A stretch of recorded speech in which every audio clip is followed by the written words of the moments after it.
하나님 아버지, 오늘도 하나님의 말씀을 전하고 나눌 때에 우리에게 부탁하신 것들을 잘 지켜 행하는 거룩한 성전들, 하나님의 동역자들이 되게 도와주시옵소서.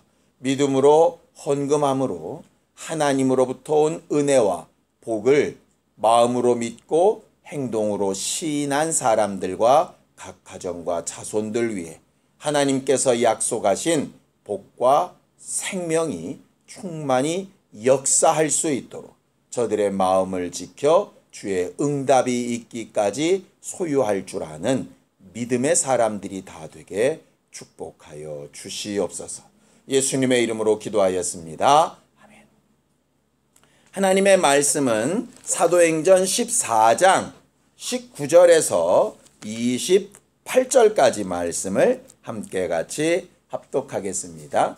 사도행전 14장 19절에서 28절까지 말씀을 함께 같이 합독하겠습니다.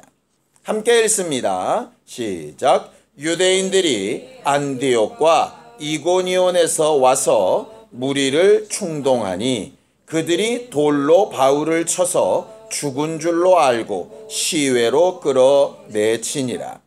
제자들이 둘러섰을 때에 바울이 일어나 그 성에 들어갔다가 이튿날 바나바와 함께 더베로 가서 복음을 그 성에서 전하여 많은 사람을 제자로 삼고 루스드라와 이고니온과 안디옥으로 돌아가서 제자들의 마음을 굳게 하여 이 믿음에 머물러 있으라 권하고, 또 우리가 하나님의 나라에 들어가려면 많은 환난을 겪어야 할 것이라 하고 각 교회에서 장로들을 택하여 금식 기도하며 그들이 믿는 주께 그들을 위탁하고 비시디아 가운데로 지나서 밤빌리아에 이르러 말씀을 버가에서 전하고 아탈리아로 내려가서 거기서 배 타고 안디옥에 이르니 이곳은 두 사도가 이룬 그 일을 위하여 전에 하나님의 은혜에 부탁하던 곳이라. 그들이 이르러 교회를 모아 하나님이 함께 행하신 모든 일과 이방인들에게 믿음의 문을 여신 것을 보고하고 제자들과 함께 오래 있으니라. 성경은 하나님이 우리를 동역자로 삼으셔서 우리의 행한 대로 상을 주시고 갚아주시는 분이라고 이렇게 가르치고 있습니다. 하나님과 우리의 관계를 성경은 두 가지로 이렇게 얘기합니다. 하나는 우리가 한 것이 아무것도 없이 하나님의 일방적인 은혜로 하나님의 자녀로 삼아주신 것을 이야기하죠. 그것을 일방적인 은혜, 구원이라고 이야기합니다. 그거는 우리의 사실은 어떤 행동이나 우리의 무슨 노력과 상관이 없어요. 예수께서 그냥 일방적으로 우리를 하나님의 자녀로 삼으셨죠. 그것을 받아들이고 믿는 자에게 그 권세를 주셨다라고 성경은 말합니다.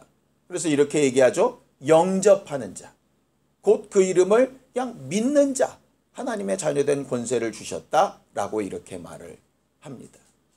근데 그 관계만 있는 게 아니라 두 번째 관계는 행한 대로 갚으시는 동역하는 관계가 있어요. 자녀로서는 똑같은 자녀들 가운데 하나님의 상속권을 받을 수 있는 상속자, 유업자가 되느냐 못 되느냐 하는 선택이 남아 있는 겁니다. 우리가 구원을 받았느냐, 구원을 받을 거냐, 우리는 이미 얻은 거냐, 앞으로 얻을 거냐, 이런 고민에 항상 중심에 있는 것이 이 두 가지 문제입니다. 일방적으로 베푸신 은혜의 관계도 있고 행한 대로 갚으시는 관계도 있습니다. 앞에만 너무 주장하게 되면 복음주의가 되죠. 뒤를 너무 강조하게 되면 율법주의 내지는 행위주의가 됩니다. 성경은 이 균형을 맞추는 게 가장 중요해요. 내가 행한 것이 없이도 은혜 받은 것에 감사할 줄 알아야 하고, 은혜 받았다면 당연히 행한 대로 받을 것도 믿어야 하는 거죠. 설교나 성경의 내용이 이 두 가지가 교차되다 보니까 이것을 스스로 여러분들이 잘 정리해 놓지 못하면, 이 사이를 제대로 균형을 잡아 놓지 못하면 어쩔 때는 믿음이 있는 것 같다가 어쩔 때는 믿음이 없는 것 같다가 어쩔 때는 구원이 받은 것 같다가 어쩔 때는 구원을 못 받은 것 같다가 계속 헤매게 됩니다. 오늘은 이 동역하는 관계를 좀 이야기하려고 합니다. 성경을 좀 볼까요? 고린도전서 3장 8절 9절입니다. 고린도전서 3장 8절 9절입니다. 함께 합독하겠습니다. 고린도전서 3장 8절 9절 함께 읽습니다. 시작. 심는 이와 물 주는 이가 이는 한 가지이나 각각 자기의 일한 대로 자기의 상을 받으리라. 우리는 하나님의 동역자들이요 너희는 하나님의 밭이요 하나님의 집이니라 라고 이렇게 되어져 있죠. 그거를 다시 설명하는 내용이 그 다음에 10절입니다. 함께 읽어볼까요? 시작.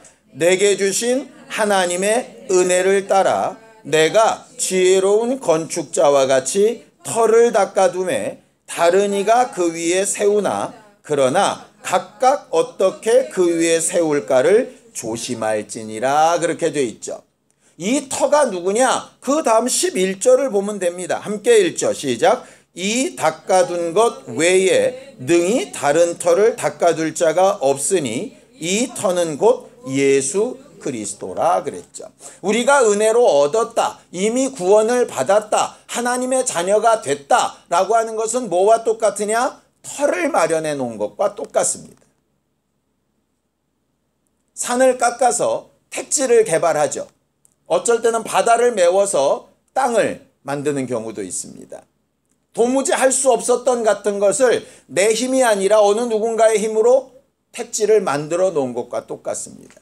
그게 은혜 받았다, 구원 받았다 이렇게 얘기하는 거예요. 말 그대로 맨 땅입니다. 이제 그 위에 각각 어떻게 행동할 거냐라고 하는 거죠.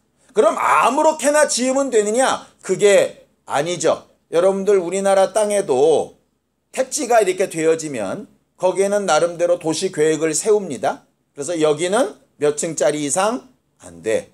여기는 용적률을 몇 평 이상 해야 돼. 자연 녹지는 어느 정도 돼야 돼. 어디는 학교 부지야. 이래가면서 다 용도에 맞게 해 놓죠. 내가 산 땅이라고 내가 아무거나 막 지을 수 있는 건 아니잖아요. 그것처럼 하나님께서 예수 그리스도라는 터 위에 우리에게 마음껏 지을 수 있도록 권리를 부여하셨으나 어떤 것으로 일할 수 있게 하셨느냐? 동역자로서 일할 수 있게 하셨다라고 되어져 있어요. 이 동역자라고 하는 말이 참 재밌는 말입니다. 동역자라고 하는 말에는 두 가지 뜻이 있어요. 첫 번째는 무슨 뜻이냐? 똑같은 일을 한다는 뜻이에요. 똑같은 일을 한다. 그래서 너희는 하나님의 동역자다라고 이야기할 때에 가장 기본되는 생각이 뭐냐면 예수 그리스도가 하신 일을 너도 한다 이 말입니다. 예수 그리스도와 똑같이 한다 이 말입니다. 그러니까 우리가 적어도 하나님의 동역자가 되려면, 하나님의 동역자로서 상을 받으려면 어떻게 해야 되느냐? 예수가 하셨던 일을 똑같이 해야죠. 나는 온유하고 겸손하니 하셨던 것처럼, 내게 배우라 하신 것처럼 온유하고 겸손하게 해야죠. 복음을 전하고 사람들을 가르치고 귀신을 쫓아내고 약한 것을 고치고 하는 일, 예수가 하셨던 일을 똑같이 해야 되는 것, 그게 동역자의 첫 번째 의미입니다. 그럼 다 똑같은 일을 하느냐? 교회만 봐도 똑같은 일이 아니거든요. 그래서 동역자의 두 번째 의미는 뭐냐 하면 일은 다 다른데 목적이 같을 경우에도 동역자라고 합니다. 이런 거죠. 택지를 개발했습니다.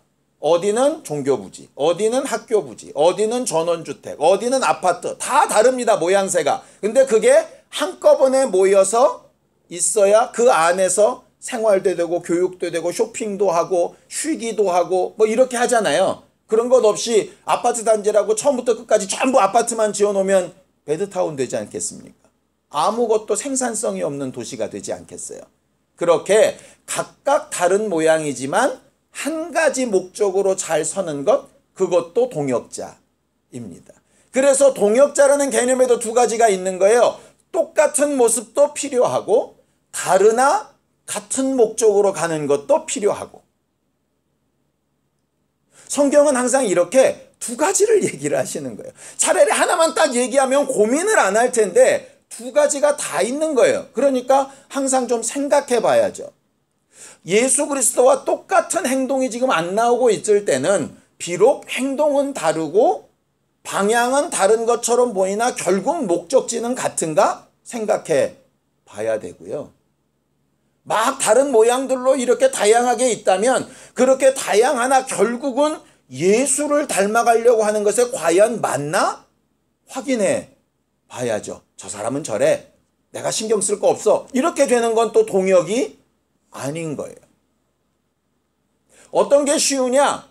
앞에 게 쉽습니다. 누구도 주관적으로 하지 말고 다 똑같이 하자. 이거는 제일 편해요. 금방 이게 티가 나거든요. 그런데 다 다른 일을 하는데 결국은 한 가지 목적이 되면 이거는 사실은 굉장히 좋은데 쉽지 않은 일이죠. 예수께서 오셨을 때에는 각각의 다른 제자들을 각각으로 다 가르치거나 하실 수 있는 여력이 사실 없어요. 왜? 그분은 한 분이시고 사람은 여러 명이라서 예수는 결국 나 봐, 나 따라해, 나랑 똑같이 이렇게밖에는 하실 수가 없었죠. 그래서 예수께서 이렇게 얘기하시죠. 내가 너희를 떠나가는 게 유익이다. 왜냐하면 내가 있을 때는 너희가 나 하나밖에 못 보는데 내가 떠나면 아버지께 부탁해서 성령이 오셔서 각각 너희 안에서 너희 나름대로 필요한 부분들을 같은 목적을 따라 일할 수 있도록 가르치실 수 있을 거다라고 이야기하는 거예요. 그래서 성령 충만은 똑같은 모양이 돼가는 게 아니라 각각 다른 은사들과 다른 열매들을 가지고 결국은 뭉쳐서 하나의 작품이 되어져 가는 거예요.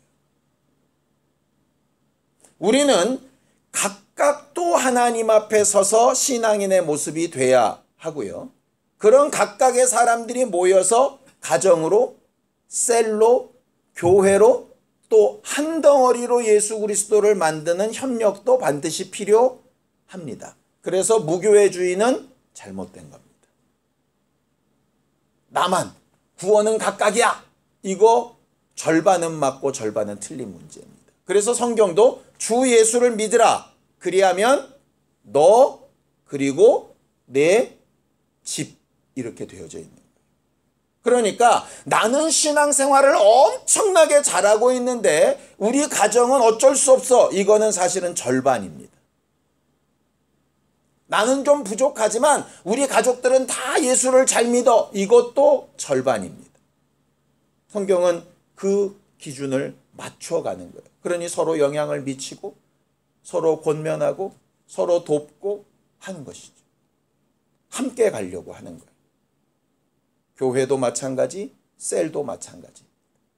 제일 편한 건 이런 겁니다. 안 따라오는 거 잘라버리고 마음에 안 들고 걸리적거리면 보내버리고 우리끼리 하면 제일 좋죠. 근데 남이면 그게 가능한데 식구는 그게 불가능합니다. 그래서 가족이란 말을 쓰잖아요. 왜 하나님과 우리 사이에 예수 그리스도와 우리 사이를 가족, 신랑과 신부 막 이런 식으로 뗄래야 뗄 수 없는 관계로 얘기하셨냐면 못 따라와도 끌고 가셔야 되고 싫다고 해도 잡아 끌어서 옳은 방향으로 함께 가는 선택을 해야 되기 때문에 그렇습니다. 그래서 신앙생활이 쉽지 않은 거예요. 예수를 믿는 건 어찌 보면 쉬운데 신앙생활을 하는 건 쉽지 않습니다. 신앙생활 하나님의 뜻대로라면 다 잘되고 형통하고 편해야지 왜 이렇게 어려울까? 어려운 게 정상인 거예요. 왜냐? 다 각각 다른 사람이 한 가지 목적을 가지고 함께 연합해야 되는 문제이기 때문에 그렇습니다.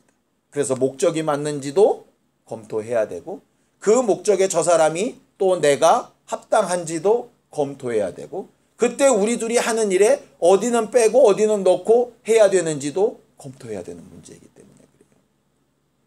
그래서 제일 신앙생활하면서 나쁜 선택이 뭐냐? 나만 따라와입니다.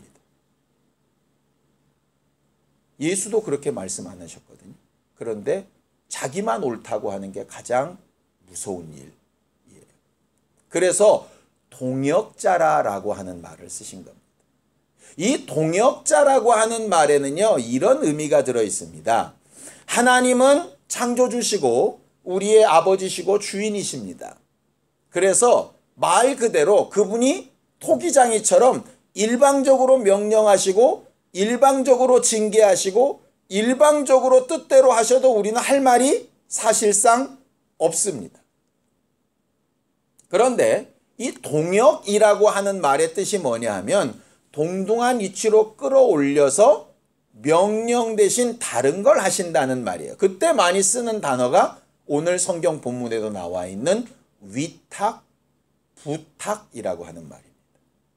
여러분들 느낌이 어떻습니까? 명령이라고 하는 단어와 부탁이라는 단어 어떻게 느껴지십니까? 목사는 성도들에게 명령하는 사람입니까? 부탁하는 사람입니까? 예, 부탁하는 사람이어야 됩니다. 부모는 자식한테 명령하는 사람이어야 됩니까? 부탁해야 되는 사람입니까? 고민되시죠? 어려서는 명령해야 되는 게 맞고요. 몽학 선생처럼 아이가 머리가 자라서 성년이 되면 그 다음에는 부탁해야 되는 존재입니다. 머리가 굵은 애한테 명령하니까 반발하죠. 아직 선택할 능력이 없는 사람한테 부탁하니까 정신을 못 차리는 거예요. 근데 하나님이 우리에게 부탁하셨다라고 되어 있어요. 이 부탁이라는 단어를 언제 쓰셨나 봤더니 가장 먼저 이 구절이 떠오더라고요. 예수께서 이렇게 말씀하시죠. 아버지, 내 영혼을 아버지 손에 부탁합니다. 책임지쇼 이게 아니라 나를 좀 돌아봐 주세요. 이렇게 이야기하는 거예요. 죽으실 이유가 없는 분이 아버지의 뜻대로 당연히 죽었으니 당연히 자기 권리를 쓸 수 있어야 되는데 그때 쓰시는 말이 부탁이라는 단어였어요. 빌레몬서에 보면 바울이 이렇게 얘기합니다. 오네시모라고 하는 빌레몬의 집에서 도망친 노예를 감옥에서 전도를 했거든요. 그래서 이 오네시모를 다시 빌레몬의 집에 보내면서 그 당시엔 도망친 노예는 주인이 사형을 시켜도 아무런 죄가 안 될 때였어요. 그래서 이렇게 얘기하는 겁니다. 오네시모를 좀 잘 돌아봐 주라. 내가 너한테 네 스승된 자로서 당연히 명령할 수 있는데 난 명령하지 않고 부탁하겠다. 얘를 좀 용서해 주고 종이 아니라 형제처럼 지내주면 얼마나 좋을까. 이렇게 이야기하는 거예요. 이럴 때 부탁이라고 하는 말을 쓰는 겁니다. 뭐냐? 기대를 가지고 소망을 가지고 일방적으로 강요하거나 명령하지 않아도 내 마음과 뜻을 너무나도 잘 알고 행동해 줄 줄로 믿고 하는 행위가 부탁이죠. 부탁. 그래서 이 부탁이라는 단어가 쓰여져 있을 때는 굉장히 관계가 좋은 겁니다. 관계가 나쁘면 부탁을 할 수가 없어요. 이 부탁하는 일에 여러 번의 실망을 거치면 어떻게 될까요? 둘 중에 하나입니다. 아예 관계를 끊어버리거나 일방적으로 명령하거나. 그러니까 신앙생활 잘하는 방법은 하나님과 우리 둘 사이가 부탁의 관계를 계속할 수 있도록 유지하는 거예요. 좋은 관계를 유지하는 거죠. 사실은 우리는 하나님 앞에 부탁받을 만한 능력자들이 아니에요. 그럼에도 불구하고 하나님께서 우리에게 기대를 거시도록 소망을 좀 두시도록 그래도 이렇게 잘하겠지 하고 믿으실 수 있도록 적어도 그 수준을 지켜나가는 게 굉장히 중요한 문제입니다. 우리가 하나님 앞에 부탁받은 것을 알고 그것에 실망시키지 않아야 강요나 명령으로 넘어가지 않고 계속되는 부탁이 존재하는 좋은 관계가 되겠죠. 뭘 부탁하셨는가? 우리가 아까 찬양했던 내용하고 똑같은 겁니다. 성경을 좀 보죠. 고린도후서 5장 19절입니다. 고린도후서 5장 19절입니다. 고린도후서 5장 19절입니다. 함께 합독하겠습니다. 고린도후서 5장 19절 함께 읽습니다. 시작. 곧 하나님께서 그리스도 안에 계시사 세상을 자기와 화목하게 하시며 그들의 죄를 그들에게 돌리지 아니하시고 화목하게 하는 말씀을 우리에게 부탁하셨느니라. 화목하게 하는 말씀을 부탁하셨다라고 하는 말이 우리가 잘 아는 대로 복음을 부탁하셨다, 복음을 전하게 하셨다라고 하는 말 맞습니다. 그런데 화목하게 하는 말씀을 부탁하셨을 때 전제 조건이 하나 있죠. 저들의 죄를 저들에게 돌리지 아니하고입니다. 아무리 좋은 복음, 아무리 좋은 말씀, 아무리 좋은 하나님의 지식을 전해도 용서함이 없이, 긍휼함이 없이는 전달이 불가능하다는 거죠. 그래서 사실은 전도하는 것보다 먼저 선행되어야 될 게 예수께서 하셨던 것과 똑같은 일, 동역하는 일, 저들의 죄를 저들에게 돌리지 말아달라는 게 필요합니다. 근데 저들의 죄를 저들에게 돌리지 마시옵소서 하려면 뭐가 또 전제되어야 될까요? 그 이전에 예수께서 겟세마네 동산에서 기도하셨던 것처럼 몸부림치는 기도가 있어야 그런 고백이 가능하죠. 그렇게 몸부림치는 기도가 되려면 뭐가 있어야 되느냐? 하나님의 뜻이 뭔지를 분명히 알고 있어야 간절한 기도가 가능합니다. 그런데 우리가 다 건너뛰고 전도만 하려고 드니까 뭐가 안 되는 거예요. 복음은 전했는데 여전히 용서되지 않는 부분이 있고, 복음은 전했는데 여전히 해결되지 않는 부분이 있어요. 해결되지 않는 부분이 있는데 기도가 잘 되지 않고요. 기도가 잘 안 되고 있는 것은 하나님의 뜻이 명확하지 않기 때문입니다. 들은 풍월은 있고 그럴 것 같기는 하고 그랬으면 좋겠는데 내 목숨을 걸고서라도 이걸 이루어야 되겠다라고 하는 간절함이 없는 거죠. 그러니 이미 와 있는 복도, 하나님의 능력도 우리와 무관하게 되어지는 겁니다. 그러니 가장 먼저 하나님의 뜻부터 분명히 세워서 내 기준을 하나님의 기준으로 바꿔놓고 거기서 생기는 그 갈등과 아픔을 기도로 해결해야 되고, 그 기도한 이후에도 여전히 남아있는 내 감정이나 판단을 꺾어서 용서할 수 있어야 그래서 비로소 내 입에서 나가는 복음이 될 텐데, 이런 고난과 아픔을 과연 참고 견딜 수 있을까? 쉽지 않은 일이죠. 쉽지 않은 일입니다. 이걸 우리가 앞으로도 배우겠지만 의로 인하여 받는 고난이라고 되어져 있어요. 고난은 꼭 외부에서부터 오는 거 아닙니다. 내부에서부터 오는 고난이 사실 훨씬 커요. 외부의 고난은 말 그대로 그냥 눈 질끔 감으면 되는데요. 내 마음에서부터 올라오는 고난은요, 눈 감는다고 잠든다고 사라지질 않습니다. 이 답답한 마음을 어떻게 해야 되는 거예요? 그래서 말씀과 기도로 거룩하여진다 하는 겁니다. 우리는 겉으로 도를 닦거나 의를 세우기 위해서 말씀과 기도를 하자는 얘기가 아닙니다. 이 근본적인 갈등이나 이 어려운 일들을 해결하기 위해서 사실은 필요한 부분이에요. 근데 애시당초 그런 것 자체를 느끼지도 못하고 살고 있다면 어렵겠지요. 그래서 성경은 또 이렇게 얘기합니다. 성령께서도 너희 안에서 늘 부탁하시는 것이 있다라고 말을 해요. 자, 디모데후서 1장 14절입니다. 디모데후서 1장 14절입니다. 함께 합독하겠습니다. 디모데후서 1장 14절입니다. 함께 읽습니다. 시작. 우리 안에 거하시는 성령으로 말미암아 내게 부탁한 아름다운 것을 지키라 그랬어요. 성령이 일하시고 부탁하시는 일은 예수 그리스도의 일과 같을 테니까 그와 비슷하겠죠? 구체적인 내용은 그 앞에 7절, 8절에 나와 있습니다. 자, 7절, 8절 함께 읽죠? 시작. 하나님이 우리에게 주신 것은 두려워하는 마음이 아니요 오직 능력과 사랑과 절제하는 마음이니 그러므로 너는 내가 우리 주를 증언함과 또는 주를 위하여 갇힌 자 된 나를 부끄러워하지 말고 오직 하나님의 능력을 따라 복음과 함께 고난을 받으라. 이 성경이 좀 이상하지 않습니까? 성령이 하나님이 우리에게 주시는 것은 두려워하는 게 아니라 능력과 사랑과 절제하는 마음이래요. 그러면서 하나님으로부터 능력을 받으래요. 능력을 받으면 고난을 이겨야 됩니까? 아니면 고난을 당해야 됩니까?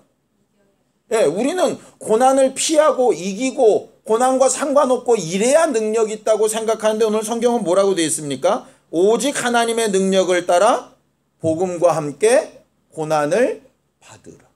피하라가 아니에요. 이겨라도 아니에요. 그냥 고난을 받으라. 감수하라는 거예요. 능력은 고난이나 갈등이나 답답함을 벗어던지고 피하고 가벼워지는 게 아니라 능력을 힘입어서 그 고난을 묵묵히 이겨 나가는 거예요. 왜? 누군가는 져야 될 십자가가 있기 때문에. 마치 가장이 묵묵하게 십자가를 지어줘야 가정이 안정되는 것과 마찬가지. 남편이 마음에 들지 않고 자식이 마음에 들지 않아도 엄마가 그 자리를 묵묵히 지켜줘야 가정이 유지되는 것과 마찬가지. 능력이 없어서 아닙니다. 예수가 능력이 없어서 십자가에 달리셨나요? 아닙니다. 그는 풍성한 능력으로 고난을 담당하셨습니다. 성경은 세상 사는 방법과 좀 다릅니다. 이 세상에 능력 있는 사람은 고난 피하고 어려움 피하고 불편한 거 피합니다. 그러려고 능력 가지려고 하는 거니까요. 그런데 하나님의 나라에서 능력 가진 사람에겐 하나님께서 요구하시는 게 있습니다. 능력 없는 사람은 고난을 이길 수 없고 견딜 수 없으니 능력 있는 자들이 고난을 대신 감당해 주라는 거예요. 근데 우리는 능력은 구하고 영광은 구하고 직분은 구하고 하나님의 일은 구하는데 거기에 따르는 고난은 받으려고 하지 않는 거예요. 목사와 성도의 차이는 고난을 얼마나 더 받느냐의 차이입니다. 직분자와 그냥 성도와의 차이는 고난을 얼마나 더 받느냐의 차이입니다. 자기가 잘못해서 받는 고난이 아니라 남들보다 더 하나님의 뜻을 알고 하나님을 더 사랑하고 하나님 앞에 받은 능력과 은혜가 더 커서 그것을 감당하는 겁니다. 그런데 우리는 더 큰 능력, 더 큰 물질, 더 큰 건강, 더 큰 환경, 더 좋은 어떤 일들을 구하기는 잘하는데 그걸 가지고 고난을 받으려고 하지는 않는 거예요. 지금 있는 고난이나마저 어떻게든 떨어버리려고 그 능력을 자꾸 구하는 거죠. 자, 오늘 성경으로 돌아갑시다. 바울과 바나바는 은혜 받았습니다. 성령께서 특별히 그 둘만 택하셔서 따로 불러 세웠습니다. 다른 사람들은 다 예수와 함께했던 사도들이었는데 이들은 예수와 함께한 적도 없었는데 사도라는 직분을 받았습니다. 굉장한 영광이죠. 그래서 그들이 그 영광과 그런 능력과 그런 지위를 부탁받고 결국은 뭐 했습니까? 계속 가는 길에 복음을 전하고 고난받고 복음을 전하고 고난받습니다. 사람들의 기준 같으면 여기 보세요. 그들이 루스드라까지 갔는데 루스드라 사람들이 핍박한 게 아니고요. 이고니온하고 비시디아 안디옥 먼 데서부터 원정을 온 사람들이 그들을 막 핍박합니다. 마치 누구처럼? 과거의 바울처럼. 과거의 바울이 예루살렘에서 대제사장한테 권리 받아가지고 다메섹까지 가가지고 사람 죽이러 갔잖아요. 그 똑같은 열심의 사람들이 있는 거예요. 바울은 그들을 욕할 수가 없어요. 자기에게 돌을 막 던져가지고 죽은 줄 알고 성 바깥에다 내다 집어 던졌는데도 그들을 사랑해서 다시 성 안으로 걸어 들어갈 수밖에 없어요. 왜? 지가 그런 사람이었거든요. 우리 기준 같으면 방금 돌 맞아서 겨우 살아서 낑낑대고 일어났는데 그 몸을 가지고 그 성에 다시 들어가고 싶습니까? 내가 지금 누구한테 복음을 전하고 내가 누구한테 하나님의 일을 권면했는데 엄청나게 무안을 당하고 진짜 그 사람 꼴도 보기 싫은데 다시 또 복음을 들고 그 사람 만나러 가고 전화 걸 수 있는 담력이 있겠냐. 왜 그렇게 가능하냐? 성령께서 하셔서 그랬고 예수가 그렇게 하셨기 때문에 그랬고 자기가 과거에 똑같은 잘못을 저질렀던 사람이기 때문에 그렇습니다. 근데 예수가 하신 기준이 생각나지 않고 하나님이 내게 부탁하신 것이 생각나지 않고 자기가 과거에 어떤 인간이었는지가 생각이 안 나면 당연히 거기서 비난하고 비판하고 저런 것들은 죽어 마땅해 다시 돌아갈 필요가 없죠. 루스드라에 들어가서 자기를 죽이려고 했던 그 사람들 앞에 복음을 전하고 더베로 갑니다.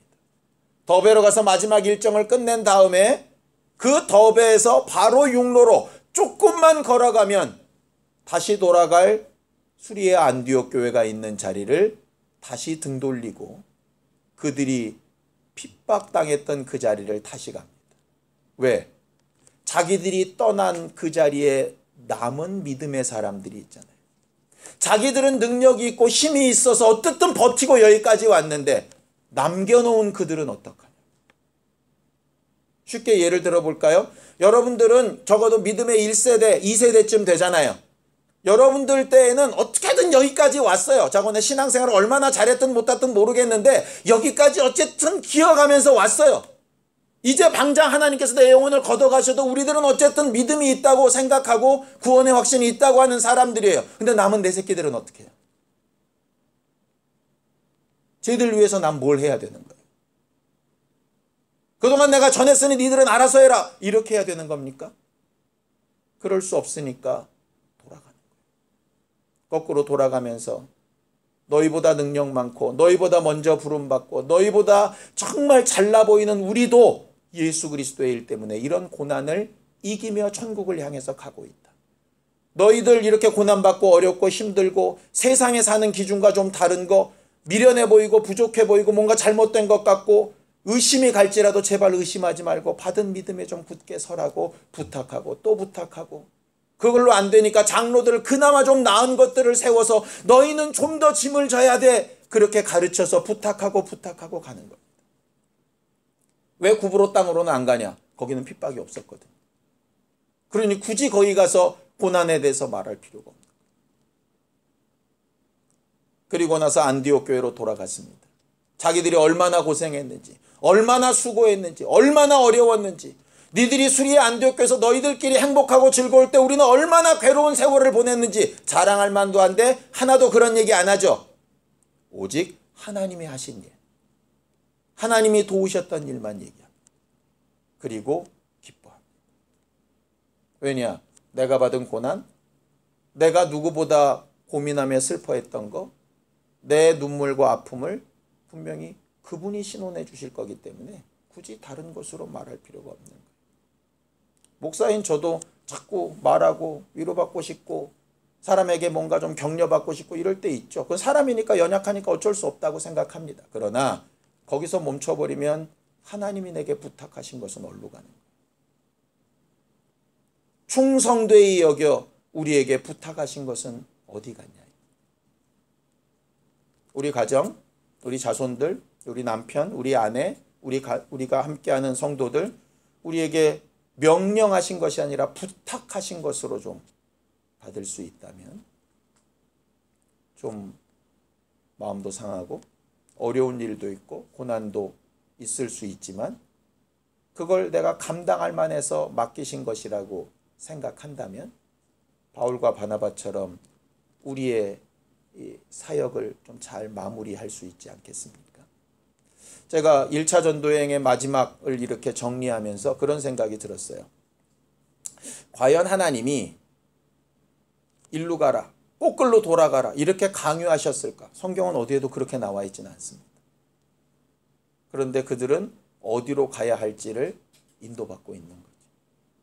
굳이 어디라고 명령하지 않으셔도 어떻게 행동하는 게 예수와 닮아 있는지, 어떻게 행동하는 게 예수가 원하셨던 목적에 합당한지를 본인들이 스스로 알고 있는 겁니다. 수리아 안디옥 교회 사람들은 이들처럼 돌에 맞아 죽으려고 하나 이렇게 어려움은 당하지 않았겠죠. 그러나 그들은 보내놓고 엄청나게 그들을 위해서 기도하고 후원했을 겁니다. 모양은 다르지만 목적은 같으니까. 우리는 예수 그리스도 안에서 함께 예수 그리스도를 닮아가는 모습들이 되기를 원합니다. 또 각각 모양이나 수준이나 하는 일들은 다를지라도 그 끝에 목적은 같아져 가기를 원합니다. 그래서 마지막 날 하나님 앞에 섰을 때 예수 그리스도를 통하여 우리에게 주어진 그 터 위에 각각 아름답게 세워놓은 그 성전들로 하나님 앞에 칭찬받을 수 있는, 우리에게 부탁하신 그 일들을 잘 감당하는 기쁨으로 하나님으로부터 상을 받을 수 있는 우리 모두가 될 수 있게 되기를 예수님의 이름으로 축원합니다. 혹 답답하고 힘들고 나는 왜 이렇게 신앙생활이 행복하고 쉽고 재미있지 않을까 혹 생각한다면 내게 부탁하시고 맡기신 일이 뭔가를 좀 생각해보는 한 주간이 되었으면 좋겠습니다. 함께 같이 기도하겠습니다. 하나님 아버지, 우리는 하나님이 우리에게 부탁하신 아름다운 것들을 잘 지키기를 원합니다. 부탁하신 은혜와 복음을, 부탁하신 영혼들을, 부탁하신 가족과 또 함께하는 성도들을 하나님의 뜻을 따라 함께 동역하며 아름다운 건물을 지어가듯 그렇게 만들어져가는 성전들이 되어져 가기 원하오니 오늘도 우리 안에 성령으로 가르치시고 기도할 힘을 주시고 간절한 마음을 주시고 하나님이 주신 소원이 있게 하여 주셔서 변화받고 새롭게 되어지며 가야 될 방향을 인도받고 움직이기 시작하는 정말 하나님의 마음에 합한 동역자들이 되게 하여 주시옵소서. 이제는 우리 주 예수 그리스도의 은혜와 하나님 아버지의 극진하신 사랑과 성령님의 감동하시고 역사하시는 분명한 증거가 주께 부탁받은 것을 잘 지켜 행하며 열매 맺기를 원하는 우리 모두 위에 이제로부터 영원까지 함께 있을지어다. 아멘.